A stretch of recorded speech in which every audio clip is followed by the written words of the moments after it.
20 years ago, on a cold winter evening, a baby girl named Lily was left at the steps of a small, rundown orphanage. Wrapped in an old blanket with no name, no note, and no clue of who she belonged to, she was destined for a life of uncertainty. The orphanage was overcrowded, underfunded, and barely able to care for the children already living there. But fate had different plans for Lily. One morning, a quiet, gentle man named Robert Hayes walked in. A widower with no children, Robert had come to volunteer at the orphanage, fixing broken furniture and repairing toys. When he saw the tiny baby with bright blue eyes staring up at him, something inside him shifted. It was as if life had handed him a second chance, a chance to be someone's father. Within months, Robert filed for adoption, and in a small courtroom, he took Lily home, promising her a life filled with love, safety, and dignity. Lily grew up in a modest home, not wealthy or luxurious, but overflowing with warmth. Robert worked as a mechanic, and although money was always tight, he made sure Lily never felt the weight of their struggles. He attended every school play, every parent-teacher meeting, and never missed a single birthday. Every night, he read her stories until she fell asleep, and every morning, he packed her lunch with little handwritten notes that said, "I'm proud of you." When Lily asked about her biological parents, Robert never spoke negatively. He simply told her, "Sometimes people can't give what they don't have." As Lily grew older, she realized how much her father sacrificed.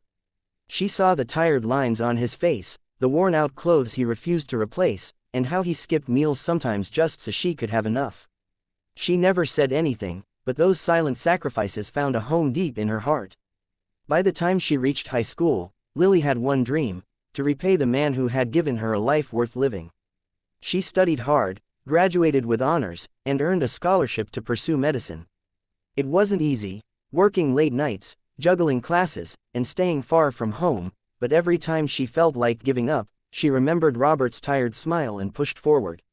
Years passed, and Lily became a successful neurosurgeon.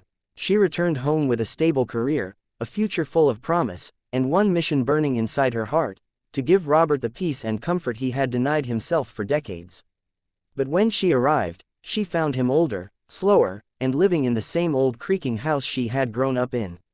He smiled when he saw her, but she could see the strain in his movements, the pain he tried to hide.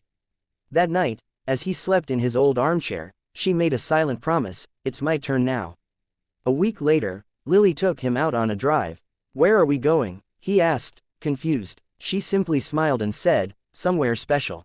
After an hour, they arrived at a beautiful two-story home with a garden, patio, and bright windows glowing in the sun. Robert looked around, puzzled. Lily handed him a key. "Dad," she whispered, voice trembling, "this is your house."